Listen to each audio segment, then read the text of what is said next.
Madhava Kunja Bihari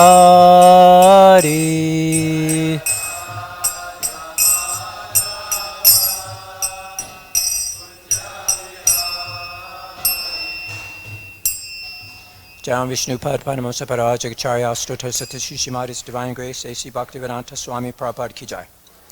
Jam Vishnu Pad Padamamsa Parajak Charya Astuta Satashishimadis Shringa Guru Srila Bhakti Siddhanta Saraswati Goswami Maharaj Ki Jai. Anantakoti Vaishnava Vrinda Ki Jai.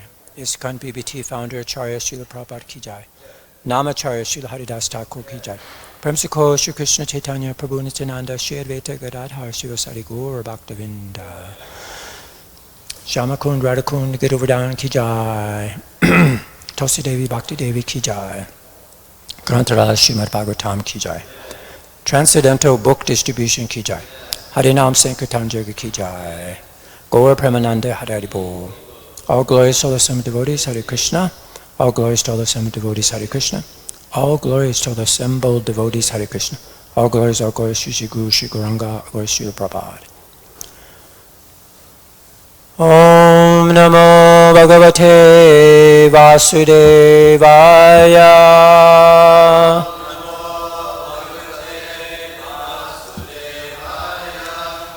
Om Namo Bhagavate Vasudevaya.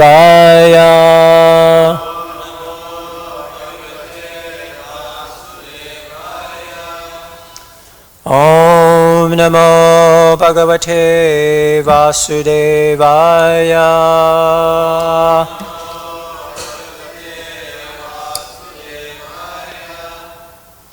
Today we're reading from the Srimad Bhagavatam. This is the third canto, chapter 30, text number 29. And we'll discuss some destinations today, hell, heaven, or home. So we'll dive right into the verse. Atraiva, narakaḥ, svarga. Atraiva narakaḥ svarga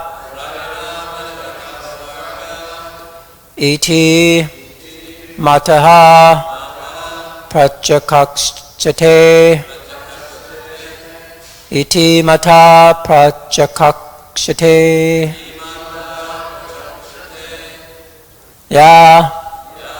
yātanā vai nārakyas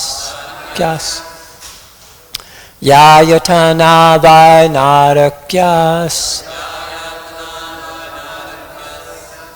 ta ihāpy upalakṣitāḥ ta ihāpy upalakṣitāḥ atraiva narakaḥ svarga iti mātaḥ pracakṣate yātanā vai nārakyas ta ihāpy upalakṣitāḥ atraiva narakaḥ svarga iti mātaḥ pracakṣate yātanā vai nārakyas ta ihāpy upalakṣitāḥ.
upalakṣitāḥ. Nārakyas. upalakṣitāḥ. Nārakyas. mātaḥ pracakṣate. nārakyas. ihāpy upalakṣitāḥ. atraiva narakaḥ svarga. mātaḥ pracakṣate. nārakyas. ihāpy upalakṣitāḥ. Vaishnavis. Nārakyaḥ. upalakṣitāḥ. upalakṣitāḥ.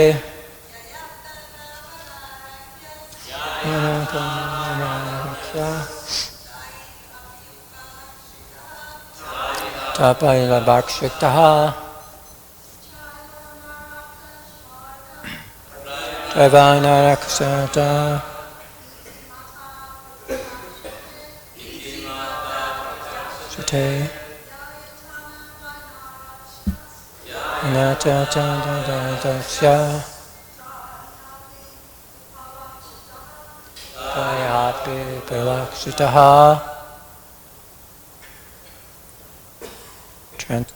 Word for word meanings. Atra, in this world. Eva, even. Narakaḥ, hell. Svargaḥ, heaven. Iti, thus. Mātaḥ, O mother. Pracakṣate, they say. Yaha, which. Yātanāḥ, punishments. Vai, certainly. Nārakyaḥ, hellish. Ta, they. Iha, here. Api, also. Upalakṣitāḥ, visible. Translation and purport by Srila Prabhupada. Lord Kapila continued, My dear mother, it is sometimes said that we experience hell or heaven on this planet, for hellish punishments are sometimes visible on this planet also. Purport. Sometimes unbelievers do not accept these statements of Scripture regarding hell. They disregard such authorized descriptions. Lord Kapila therefore confirms them by saying that these hellish conditions are also visible on this planet. It is not that they are only on the planet where Yamarāja lives. On the planet of Yamarāja, the sinful man is given the chance to practice living in the hellish conditions, which he will have to endure in the next life. And then he is given a chance to take birth on another planet to continue his hellish life. For example, if a man is to be punished to remain in hell and eat stool and urine, then first of all he practices such habits on the planet of Yamarāja. And then he is given a particular type of body, that of a hog, so that he can eat stool and think that he is enjoying life. It is stated previously that in any hellish condition, the conditioned soul thinks he's happy. Otherwise, it would not be possible for him to suffer hellish life. Om Gyana Timirandasya Gyananjana Salakaya Chakshushan Malitamina Tasmai Shri Guruve Namah. Shri Chaitanya Manopistam Stapitamena Bhutale Swayamupagadamayam Tadati Swapadantikam.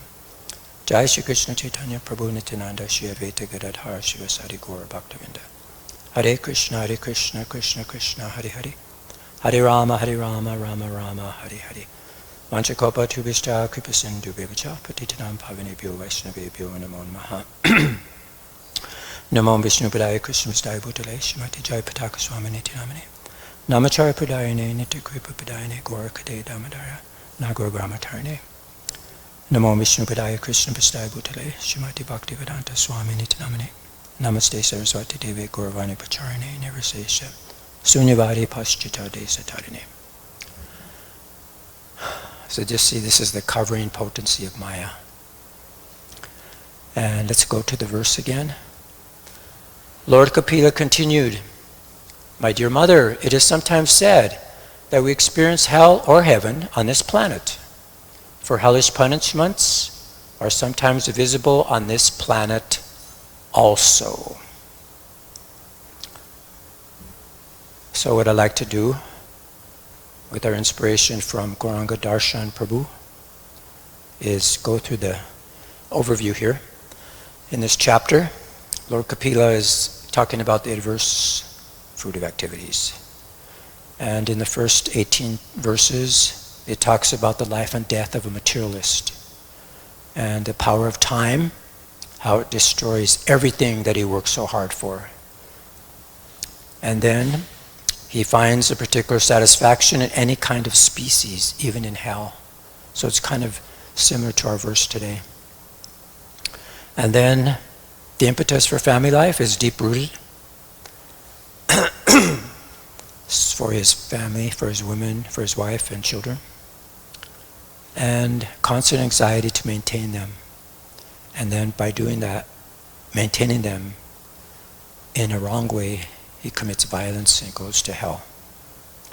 And then it talks about he's unsuccessful in his attempts in desiring wealth, and he fails. And then old age, disease, and death attacks him. So in this section is where we're at in his post-death experiences. So he sees the Yamadutas and they freak him out.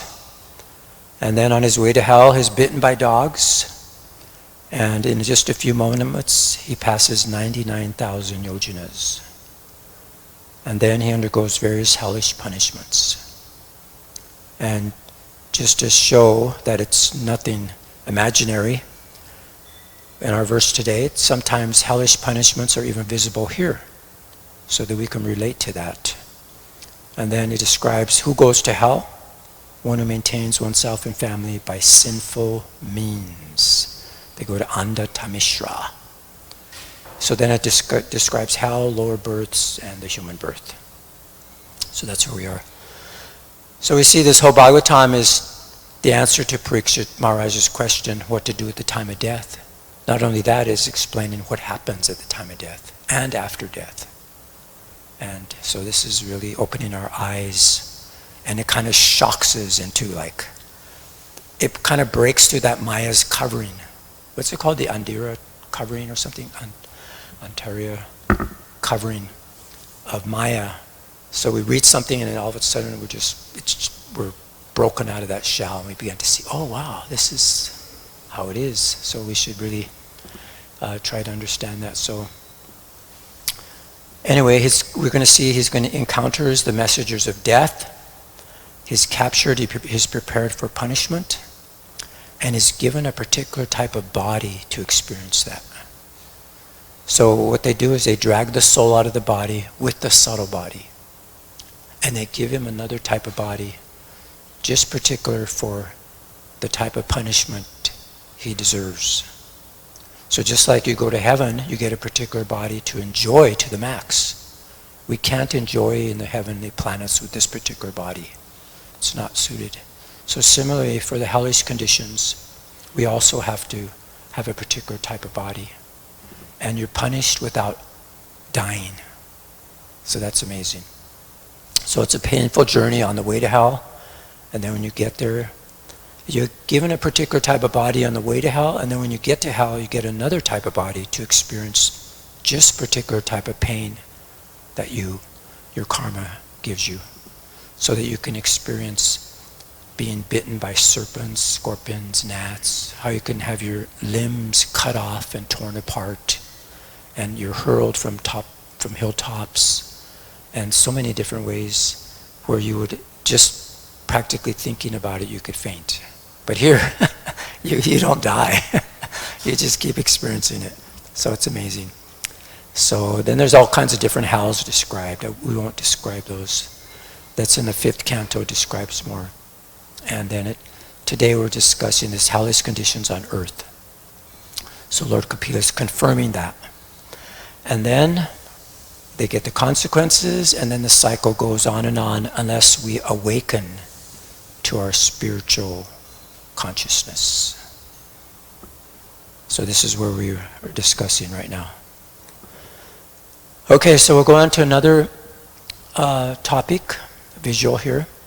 We're going to compare the earthly and hellish sufferings. So this kind of gives us an idea to compare these different hellish sufferings. We're going to have a chart here, how it's visible according to our verse today.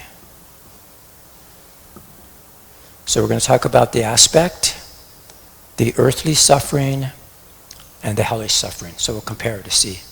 So, and we're going to see the purpose of suffering in both realms. So we have the purpose here, and earthly suffering, you have karmic education, and you develop wisdom. But in the hellish sufferings, it's a karmic purification, and it's a dissolution of our sinful reactions. So it's not just out of spite or anger, that you're condemned to hell forever, but you get purified, and it eradicates your sinful reactions. The duration on earth, it's visible, or it's variable, it's intermittent, and relief is actually possible from your suffering here on earth.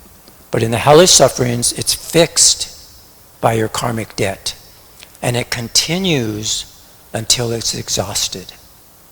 So it's like you don't die until it's finished. And the intensity on earth, it's moderate, it's limited to physical body and our capacity. But in the hellish suffering, it's extreme. It's enhanced by specially designed bodies. They're like gross bodies, but they're subtle. It's amazing. And then the escape mechanism on earth is death, or you become unconscious, or you spiritual practice. But in hell, there's no escape until the karma is exhausted. So that's what we have to go through.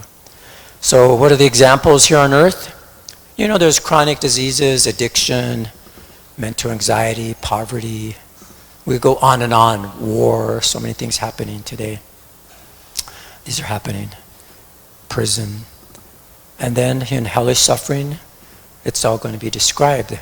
The kumbhipaka, the rorva, tamishra, anda tamishra. And you get a particular body just to experience those for a certain amount of time. So both these forms, they serve as the same purpose of karmic education. And they differ in our intensity, duration, and escape mechanism. So it kind of gets you to think, right?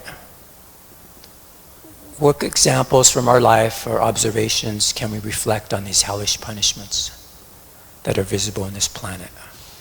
Just open up the news or just walk down Venice Boulevard. We don't have to talk about it. But we can create a connection. What are the parallels between these earthly examples and their intensified hellish counterparts? So this gets us to thinking. So we can understand how these hellish punishments are visible on this planet. And then maybe we could change our approach on our human suffering. So just as a visual here, we could see hellish punishments, we could see those happening on this planet. And there's an escape route. We can get on the boat, that's guided by the spiritual master. So we have this body, which is like a boat. We have favorable winds, which are the Vedas. And we have the captain of the ship, which is the spiritual master, to guide us out of this hellish condition on earth. And here's another example showing the hellish conditions on the left. And on the right, one who contemplates, meditates, reads transcendental scriptures. He has a way out. And this was brought up yesterday in our class about this image of Srila Prabhupada looking at the 5th canto of the Srimad Bhagavatam. So I found 2 images that were taken by Bhargava Prabhu in South Africa. And these are well-known photos. Prabhupada's intently looking at the 5th canto. And you can see particularly the illustrations. And it's, the 5th canto talks about the descriptions of the universe, describes the hellish conditions even more detailed. And Prabhupada's examining them very carefully. And the devotees are recalling how Prabhupada appreciated the devotional art. And then he went into accurately presenting the complex cosmology. And then he emphasized here the importance of following the Bhagavatam's descriptions exactly, especially since these descriptions would be scrutinized by critics and scholars. So there's a nice remembrance by Partha Shartidas Goswami. He's a very nice devotee, spiritual master in South Africa. And do you know Shamananda from up in north? They're very nice. That's their spiritual master. And so this is what he says. This photograph is famous and is also displayed in the museum at Srila Prabhupada's Samadhi in the Krishna Balaram temple in Vrindavan. I was in the room when Bhargava took this photograph. It was taken in Johannesburg around October 1975. We had converted the brahmachari room, which had orange and white marley tile floors, into Srila Prabhupada's room during his visit. On the table there was a framed picture of Srila Bhaktisiddhanta Saraswati Thakur standing. In front of the frame was a potted orchid, which I bought and promptly left its body when Srila Prabhupada left South Africa.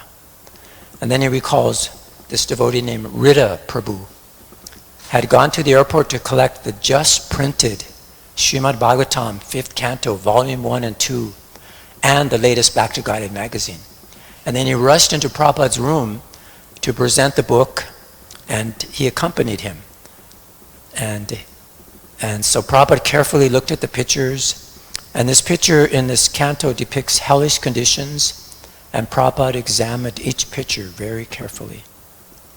And then he says from then on, Srila Prabhupada, he just spoke on the 5th canto, chapter 5, the teachings of Lord Rishabhdev. And he often quoted verse 1 and 2 and text 18. It describes how one should not become a spiritual master, a father, a mother, a guru, unless one can free his dependence from the cycle of birth and death. And this is one of Srila Prabhupada's famous verses, his favorite verses. And then here we see Prabhupada examining the pictures. So Prabhupada actually saw these pictures as powerful tools for spiritual education. And he stated that people are often attracted to the books simply because of the pictures, which visually explain the scriptural concepts and the stories. And then Prabhupada emphasized that these paintings made according to scriptural authority and devotional service are spiritually potent, even considering them incarnations of the Lord when done properly. And then when reviewing these illustrations, such as the ones here in the hellish planets, Prabhupada was meticulously insisting that the art precisely follows the Bhagavatam's descriptions, since these would be scrutinized by critics and scholars. And then he considered this artwork not only a means to attract and educate the public, but also a way for the artists themselves to engage in devotional service and attain the spiritual benefit.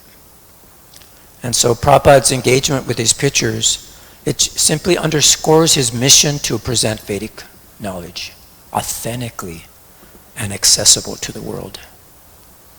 So this shows that he was recognition of its spiritual, educational, and missionary importance. And then I found this one, many of you know Tripurari Swami, famous book distributor. He was using, Prabhupada, he said, he was stating how Prabhupada said, this International Society for Krishna Consciousness is his body.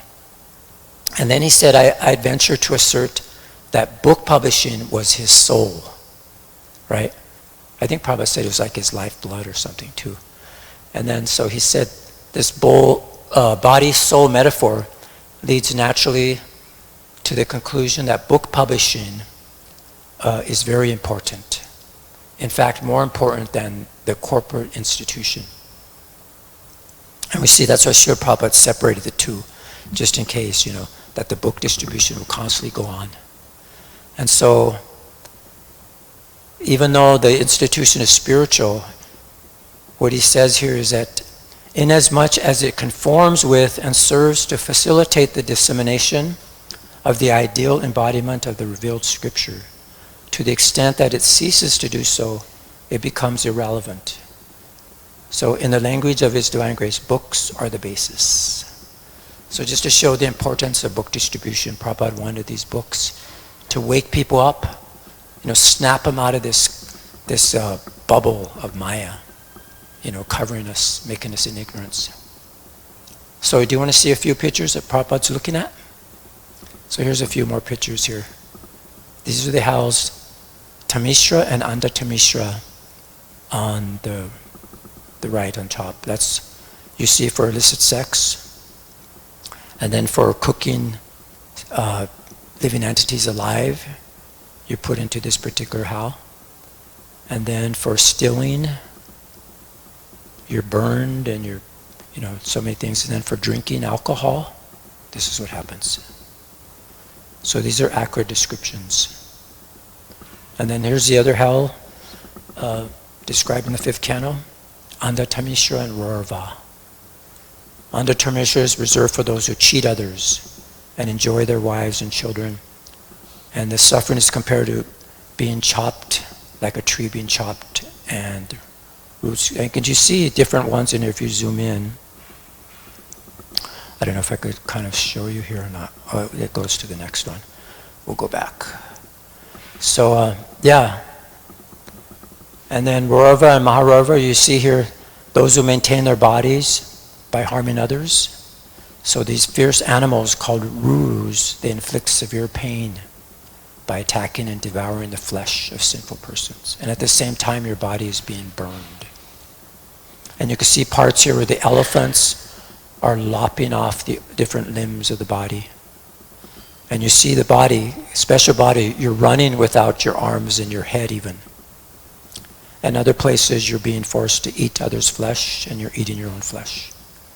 Like that. So this is very gross and grim.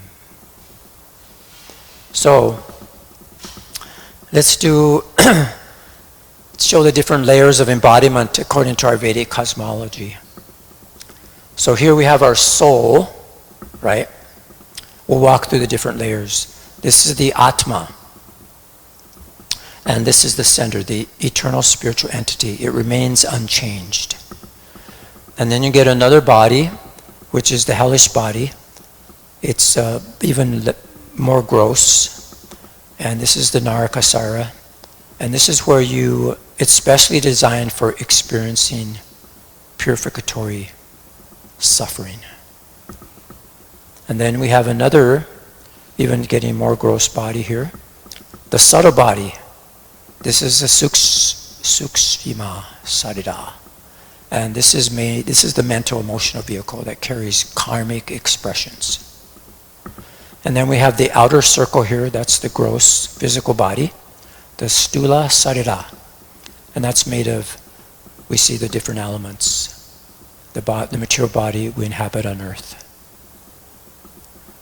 And then we have this gross physical body, it describes it here.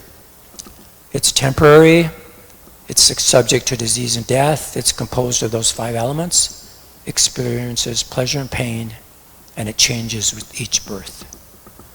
And of course the Atma, it's eternal. It's never destroyed or harmed. The subtle body, that's what carries the karmic impressions. It contains mind and desires. It travels at death, and it determines our next birth. And it's more durable than the physical body. And then we have the hellish body, which is specially designed for suffering. It can't be destroyed by pain.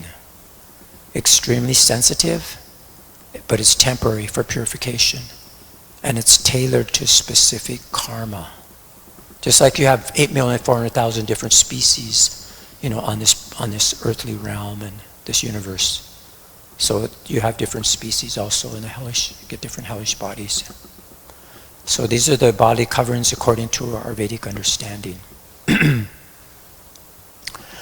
So we could look at that and say, which layer do we think is most impacted by our spiritual practices like chanting and meditation? You see, we can affect these layers by these spiritual activities. So this is nicely described there. So that's based on the Bhagavatam, the teachings, and Vedic cosmology. So we'll go on to another chart here I have. This is about the cosmic system, the karmic flow chart. And so we're going to show here the different types of karma we have. This is accumulated karma, the active karma, and the future karma that we get. So this is how it begins with our different types of karma. And then to show the cosmic justice process, which involves Yamarāja and Chitragupta. And it demonstrates how different karmic states, they can lead to our different types of bodies. And that includes the cyclical nature of existence, which we can have in this human form of birth. We can get a heavenly body, and it's predominantly virtuous activities that we perform, and then we experience subtle pleasures. But it's also temporary, and it's still subject to death. And then we have the hellish body, and it's for sinful activity, and it's designed for purification. It cannot die despite suffering, and there's different bodies for different hells. So this is what happens. So once you, when you go to heavenly bodies, again, you can return to the human platform. So this is described by that arrow there. So this diagram helps us explain the systematic nature of the cosmic justice and how hellish bodies fits into the larger system of our karmic reactions. So this is, we could follow the journey of the soul in the system and see how it is.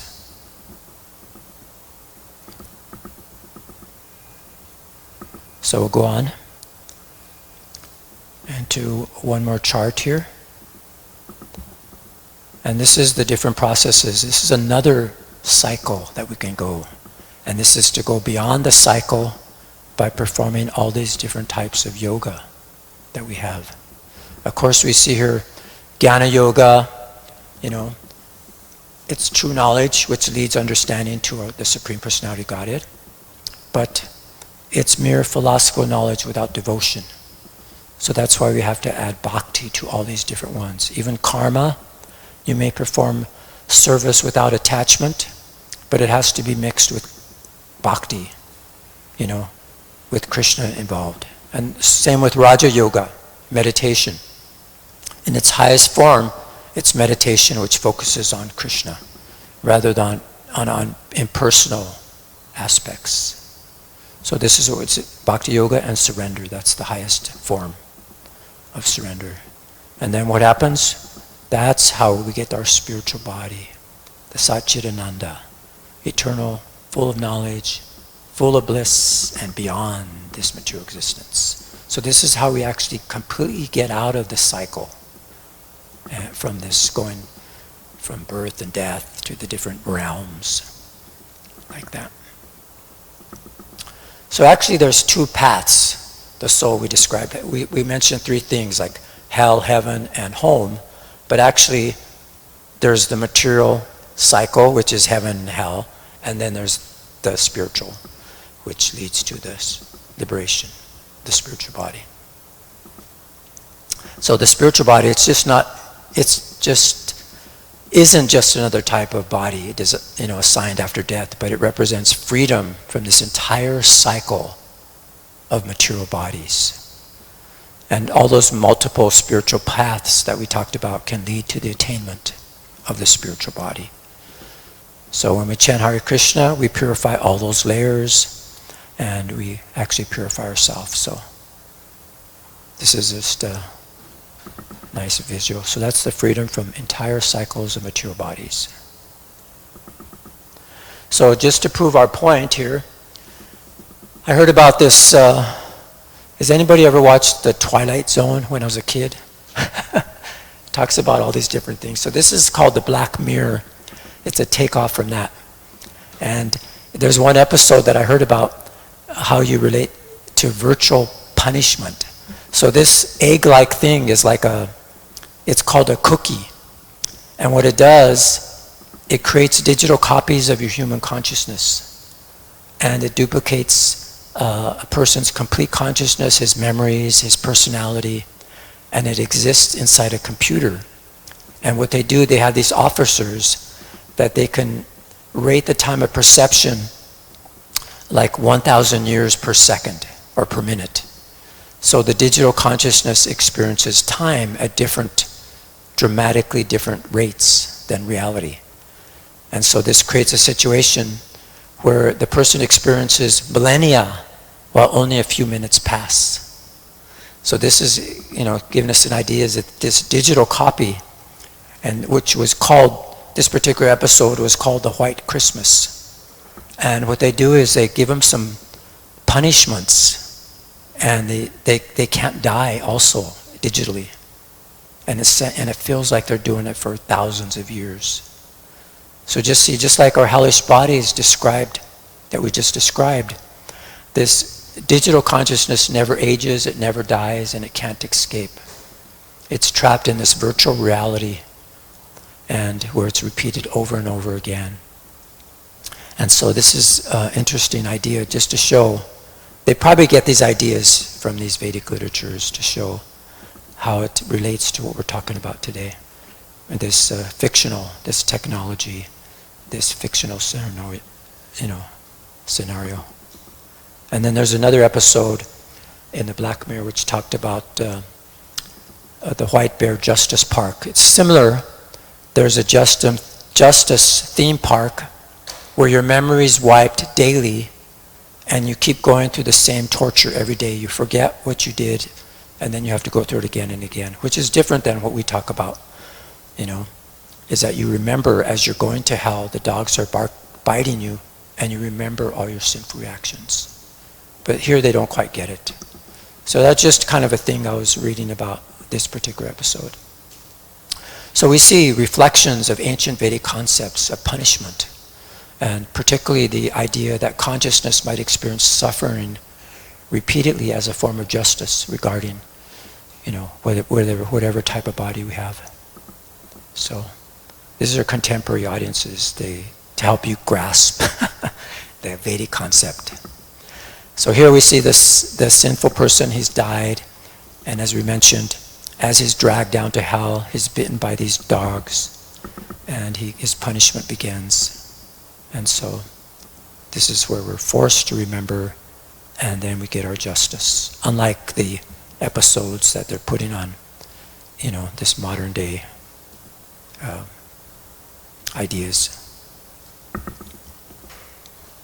So I'd like to read one message from Srila Prabhupada.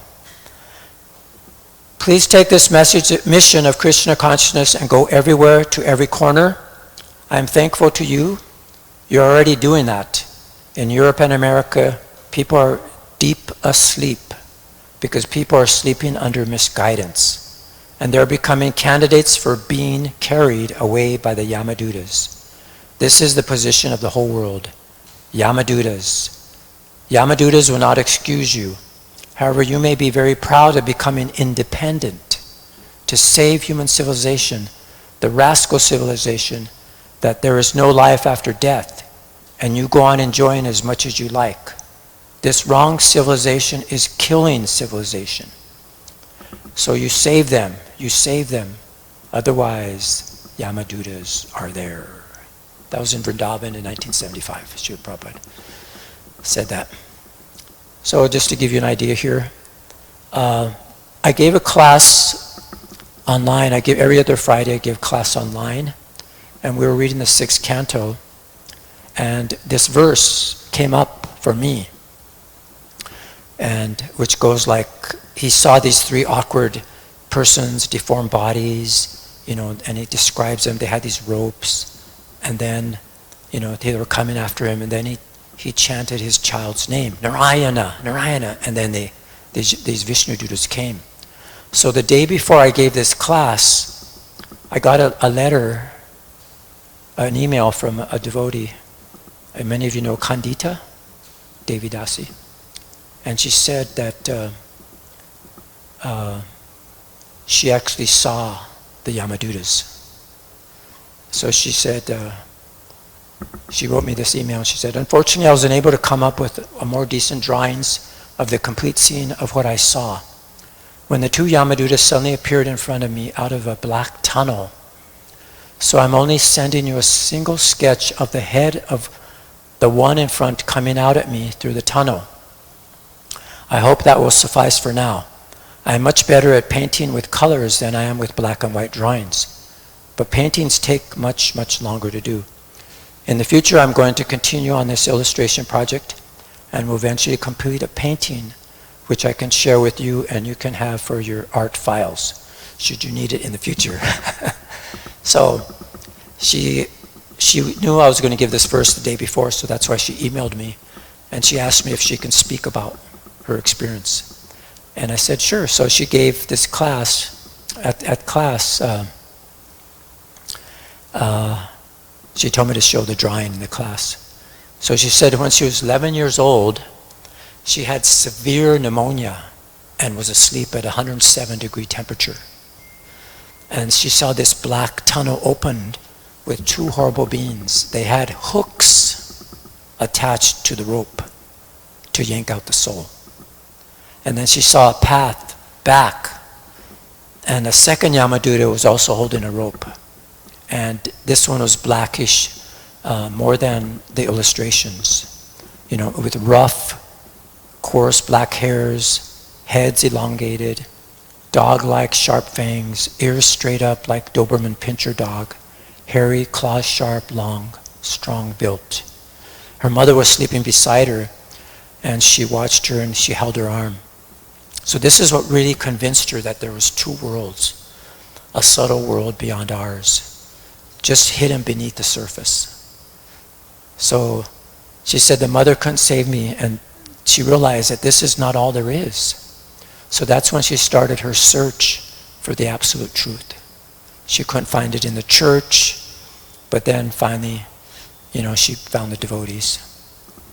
And I don't know if you have one here, but there's so many testimonials by devotees of their parents dying and experiencing the Yamadutas. And it's actually, what is it called? It's a medical terminology, they call it. It's called terminal restlessness, right? And they think it's normal, but it's when the Yamadutas come and they experience that. So we don't have time to go into it, but I had 2 more stories to tell you about a girl whose father was a drunkard. He was very sinful, and he would call her to be by her side. And whenever she would chant, he would have this episode. She would come and relieve him and chant a little bit. But she didn't realize, she was like kind of dull in that way. She didn't realize that, oh, this is the Yamadutas. Then when she finally realized, yeah, this is the Yamadutas, she began to chant and give him some holy water, and then he calmed down and helped her. So there's many stories like that that are described. So what Yamarāja says, it's very interesting. And I just give you a summary. We can take inspiration from his Yamarāja's words. And we can see through Lord Kapila's instructions, we understand heavenly and hellish conditions are experienced here on earth.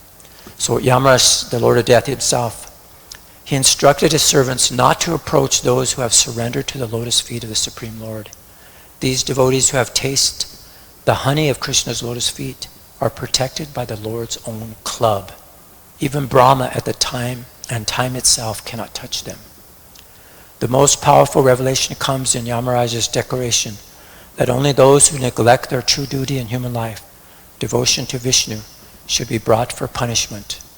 Those who chant the Lord's holy names, remember his lotus feet, and bow their heads before him, create heaven wherever they go. So that's interesting. There's one more part I'd like to read here. Yeah, that's it there. So it's the consciousness. So I can end with this. The ultimate conclusion is that our hearts are a temple for Krishna. And this is explained here in this one verse, which Bhaktivinoda Thakur actually gives us. Very beautiful. And I found a very nice tune. I was listening to some bhajans online on this particular verse. Many of you know it, I'm sure. The Mama Mana Mandari. Very beautiful. So here's the sound. I don't know if you could turn up the sound to see, make sure I have mine all the way up. And then see. We could just chant this one line, and then I'll just give the translation real quick.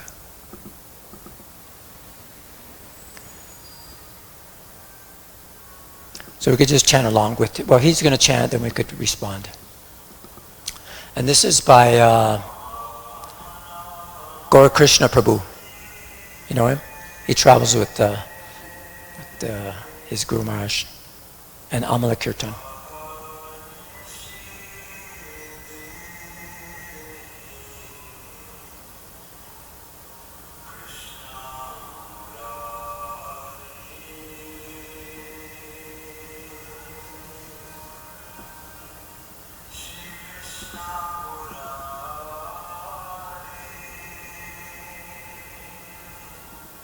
So we could chant. Mama mana mandire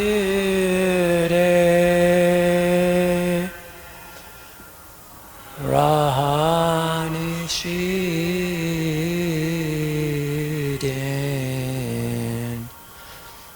Krishna Murari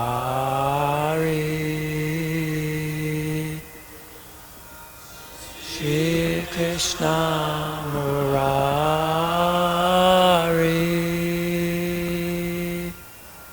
So they go on and sing the whole song. So I'll just turn it down here because I'd like to end with this, how Bhaktivinoda Thakur captures this wisdom in this beautiful bhajan. So this Mama Mana Mandari, the essence reveals that true heaven exists when we transform our hearts into temples where Krishna resides day and night. Just as Yamarāja instructs his servants not to approach devotees who have surrendered to the Lord, this song shows us the path to such surrender by inviting Krishna to abide in the temple of my heart both day and night. We create an internal Vaikuntha that transcends all material circumstances. The bhajan reminds us that devotion, love, and offerings are what please the delighter of the heart. This echoes Yamarāja's teachings that those who chant Krishna's holy names and remember his lotus feet are freed from karmic reactions. When we pray, may I pass my life absorbed only in songs of your praise, we align perfectly with the highest dharma described in our text, devotion to Vishnu as our only true duty. The transformation of our consciousness from material to spiritual is beautifully represented by the devotee offers the lamplight of my love, showing how bhakti illuminates our inner temple. Even the pain of separation described in the song, the waters from the Jamuna river cascade incessantly from my eyes, reveals a profound truth that feeling separation from Krishna is spiritually superior to feeling satisfaction in material achievements. So that's that. So we don't have time to read the translations, but every moment we should see that we can transform our heart into a temple where Krishna can reside, converting into the spiritual world. So thank you for your patience and kind attention. Any comments maybe, if anyone wants to share anything or Any comments or questions? Okay, you could say quickly. I could repeat it. Oh, thank you. So if you allow me to, I can tell you a testimony of the Yamadutas. So this is, my father told me that he had a friend that he went to visit him, but actually he was already dead. He was clinically declared dead. So the family, because they're Catholics, they have candles and everything's crying. Right.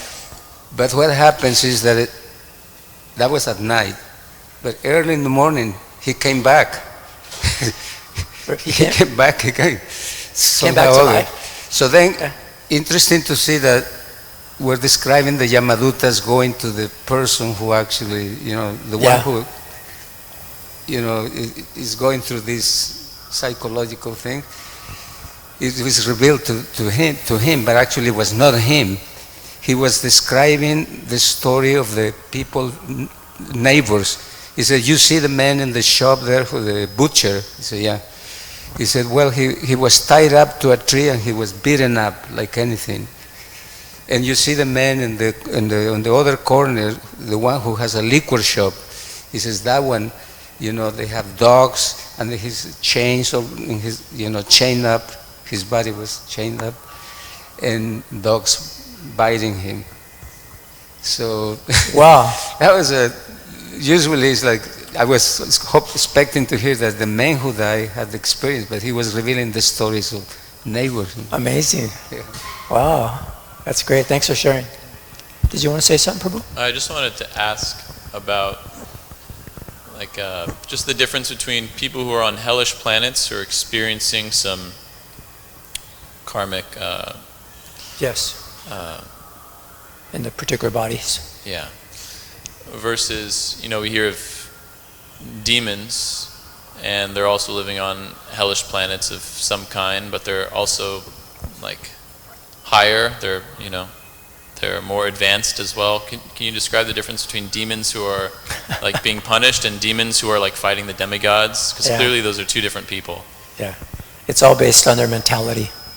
Because they have they're from the same mothers and fathers, basically, the demons and the demigods. There's DT and a DT, the same father. But their consciousness is different. They're selfish. They have these, ways of treating people and doing things to enjoy the senses. They identify with the body very deeply.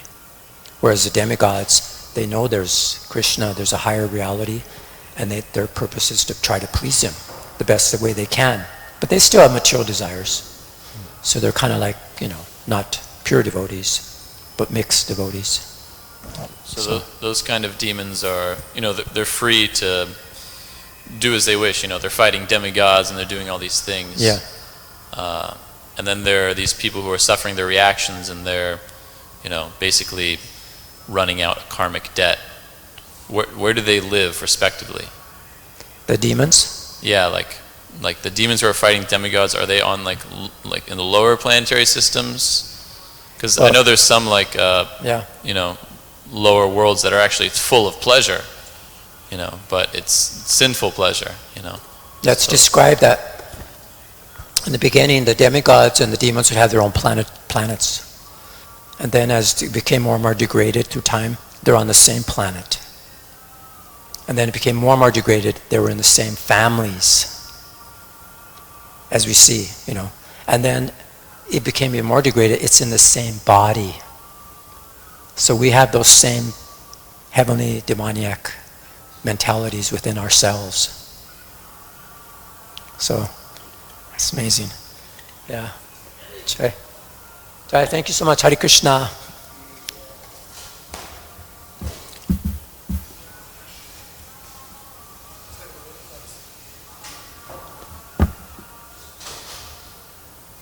Jai Prabhu.